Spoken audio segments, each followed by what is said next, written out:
So there are veggies that will regrow themselves if you plant them again. Some you put in water, some whatever. Anyhow, onions being one of them.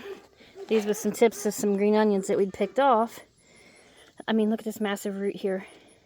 With that, when you clean your green onions or whatever, and you cut the bottoms off of them all like this, and then you just stick that back into the ground, then your onion will grow again. It'll be a little bit smaller, but hey, you know what?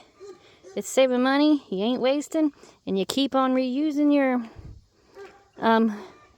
stuff, and it's just a good way to get free food. So with that, I'm just going to plant them right here in this corner piece. Like I said, they get a little bit smaller. You plant them just like you do your onion sets. Don't go super deep because, well, onions don't go super deep. So put it in there and just kind of cover it over. And then we'll have onions again. And I'll show them to you when we get them up, so you can see how big they actually are. You know, a ½ inch or so is all you need. Depends on how you measure. Sometimes I'm a little off. Anyhow, there you have it.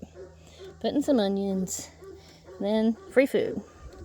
So here in the next week, I should have some onions sprouted up from these. So we'll take a check back then.